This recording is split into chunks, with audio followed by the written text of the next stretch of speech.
Greetings everyone, Slizzle466 here, and in today's video we're looking at some of the best wild off-meta decks to climb with for January 2021. Starting off with Druid, we have an Astral Druid. So for those of you who aren't familiar with this deck, you hard mulligan for your Lightning Blooms and your Astral Communion. You then have 10 mana off the bat. And then you just start playing your ridiculous top end in the deck. As you can see, it's very legendary heavy, but once you get the high roll going, it's pretty hard for your opponent to be able to deal with what you can dish out. And it's a ton of fun. Another Druid deck, which is probably a little bit more consistent, is Reno Druid by Photon. So this is just a really value heavy deck. It's got a lot of little combos sneaking inside it. The lunar and the solar eclipse have really helped the Reno Druid archetype, as well as guess the weight. And so it's just all about survival, gaining tempo, and then basically finishing up with these very big minions, trying to fill your board full of clowns, all sorts of different little fun things you can do. Also a ton of value you can get off at least the Enlightened as well. Looking at Hunter, we have Reno Hunter. So typically if you're going to play Reno Hunter, you'll want to go with a secret build, and this is what we have here. So it's just your run-of-the-mill Reno Secret Hunter, which we're kind of used to seeing for players that like the specific archetype. There's also a Rinling's Rifle in here, which is quite nice, just helping you get some additional secrets. You've got your high roll with Subject 9. You've got your Zombie Soft Deathstalker rhAwA to have some sort of a win condition. Your other win condition is with Darkmoon Tonk, as well as all the Death Rattle minions that you can bring back with Jewel of N'Zoth. A greedier version of this whole Death Rattle idea is this big Hunter. So as you can see here, there's a Barnes in there. And basically what you're trying to do is get these massive minions out as 1/1 copies. You can also play Maxima Blastenheimer Battlecry, summon a minion from your deck. It attacks the enemy hero, then dies. And you've got some very big minions in this deck. Many of those having death rattles, like Sylvanas, for example, Scrapyard Colossus.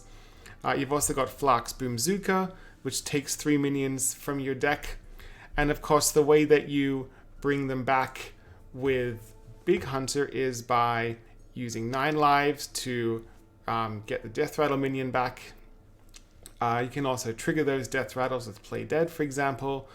So it does have a bit of a slow start, but once you get going with the Death Rattle minions, it becomes very difficult for your opponent to be able to deal with it.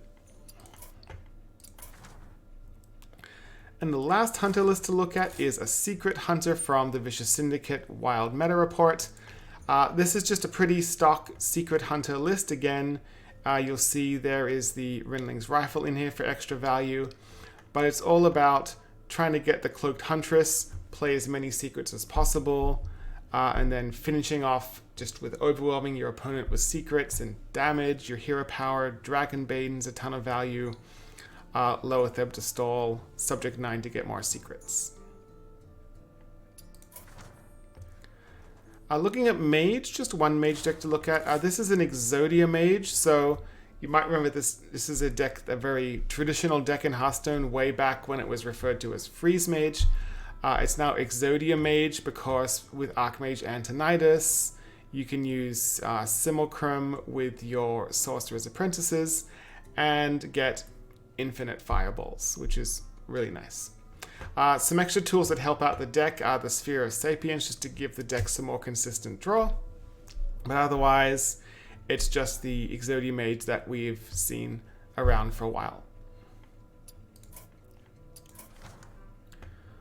Looking at Paladin, we've got Bodybuilder's Handbuff Paladin. This is a list that I highlighted in a previous YouTube video. Really fun list. This is actually very well optimized. Bodybuilder took this list, I believe, to number 16 legend, something like that. But essentially, you're basically just keeping almost all of these 0 to 1 mana cards. Also your Grime Street Outfitter. and then you're just buffing your hand to ridiculous amounts with your minions. In some cases, you can finish off with giant Leroys or giant Chillbait champions. Just really fun deck. It can really catch your opponents off guard. Also, there's a Lord Barov animated broomstick in here. This is a nice combo to help deal with Dark Glare Warlocks. Another Paladin deck is Murloc Paladin, and you might be wondering, why is there a Last Kaleidosaur in here when there are no spells to cast on your minions? The reason for that is it starts in your opening hand, and this guarantees that you have a spell ready to cast with your High Abyss Allura. This is going to cast one of your spells from your deck, whether it's Prismatic Lens, Tip the Scales, or Anything Can Happen, just to get a really big high roll against your opponent. Basically, how this deck works is you've got some early game survival just to kind of make it to turn 4. You've got Nozdormu the Timeless, which gives you 10 mana crystals when you go into turn 5. And so then you can play your Tip the Scales, or you may have cheated it out off a Prismatic Lens. Just basically overwhelm your opponent with lots of Murlocs, and if your opponent clears the board, you've got Anything Can Happen to bring them all back. The last Paladin list to look at is a Libram Paladin from the Vicious Syndicate Wild Meta Report. So Libram Paladin, it's really powerful with the broomstick in here and the pen flingers. This is a deck which is quite popular in Standard, but essentially you're just bringing out bigger and bigger minions because of your Librams, and if you're having trouble gaining board advantage, then the animated broomsticks can help give all your big things rush that you've buffed up to give you a chance to overtake your opponent for board. You've also got the Lady Leodran here. Add a copy of each spell you've cast on friendly characters to your hand. This is nice if one of your Librammed up minions gets silenced because you've lost those spells off the death rattle, but they come back with Lady Leodran. And also Lanessa Sunsorrow. This is another way to get those Librams back. Taking a look at Shaman, we start off with Reno Shaman. Now this specific build is a Quest Shutterwalk Reno Shaman. It's a pretty stock list, so typically there's nothing too crazy out there in this list. Reno Shaman also didn't get a whole ton of support from the Darkmoon Faire expansion, but you will notice that there is the Sphere of Sapience in here, which helps you with your draw a little bit better. And you've also got the Tour Guide in here.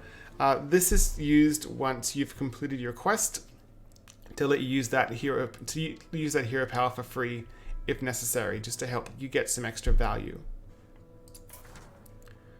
We've also got Odd Shaman. So Odd Shaman, it's essentially an aggro deck, and most of the time you're choosing the spell power totem quite a lot, and this is a really good deck against Dark Glare Warlock, for example, because they get their life total down really low, and then you just sneak in a couple lightning bolts, maybe even just throw down a Rouse Frost Whisper with some extra damage that they weren't expecting. But apart from Dark Glare Warlock, it does have a lot of other good matchups as well, and it's a list that you want to definitely give a try. And last of all for Shaman, we have Evolve Shaman from the Vicious Syndicate Wild Meta Report. And this list, even though Bogspar Knuckles got nerfed, the attack doesn't really matter. You don't play this for the attack, you play it for the effect. So nothing really changes here. You basically want to have an early game swarm of small minions just to have some sort of chance to make it to turn 3. I know it sounds silly saying, hey, make it to turn 3, but Wild is so fast right now that sometimes the Dark Glare Warlocks can really cause you problems. But essentially what you want to do is play Desert Hares, Doppelgangsters, Corridor Creepers, Mogu Flesh Shapers in order to evolve them and make boards that are very difficult for your opponent to deal with. Looking at Rogue, we have Aggro Rogue by Labor. This is a little bit different from a list that I featured in a previous YouTube video, but this is probably a little bit more refined. Labor's tested this pretty extensively. So it's basically a not as good Kingsbane Rogue. So Kingsbane Rogue is better than this, but if you want to try something a little different, a little bit more adventurous, this is definitely a really fun list that I recommend playing. If you like making people's life miserable, you can play Mill Rogue. Mill Rogue did get some new tools from the Darkmoon Faire expansion.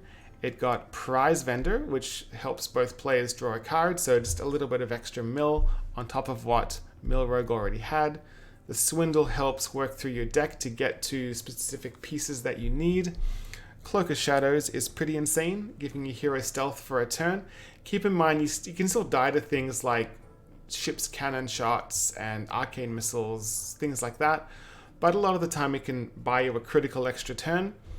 And if you do find that the mill plan isn't working and you're almost in fatigue yourself, you've always got Togwaggle's Scheme to help refill your deck up again with a minion of your choice. Moving on to Warrior. Now we start with Reno Warrior. So this is basically, it's a tempo list. It's a very adventurous list. It's got a lot of cute little text in here. It's got the Grizzled Wizard Sir Finley combo to counter the Reno Priests. It's got Dead Man's Hand in there. It's got Call Out Oracles for Mill. I don't see a Bran in here, but maybe you'd want to add one in. It's just a pretty insane deck. In the mid game, you've got your Kargath Blade Fist. You've got Restless Mummy, which is nice because it has the Rush, the Sword Eater. Ringmaster Watley, just to help draw some stuff out of your deck, because sometimes Warrior does have trouble with card draw. And then in the top end, you've got your Dr. Boom Mad Genius, you've got your Deathwing Mad Aspect, which is essentially a board clear. You've got Rattlegore, which is very difficult to deal with unless your opponent has Silence or a card like Psychic Scream as a priest. And you got N'Zoth to bring all those Death Rattle minions back. So pretty crazy list. I'd recommend giving it a try. I know I am. Next up we have Bomb Warrior. So this is an updated version of Bomb Warrior, which was taken to very high legend. Give it a try. I don't have a lot to say about it, but it's really fun to make Reno Priests miserable by putting lots of bombs in their deck and watching their Highlander cards not function. And last of all, we have Yada's Dead Man's Hand Warrior. If you follow my content, you know that I don't really play Dead Man's Hand Warrior, but if you want to play a very well-constructed list that's been tested extensively, I'd highly recommend Yada's list. Give it a try.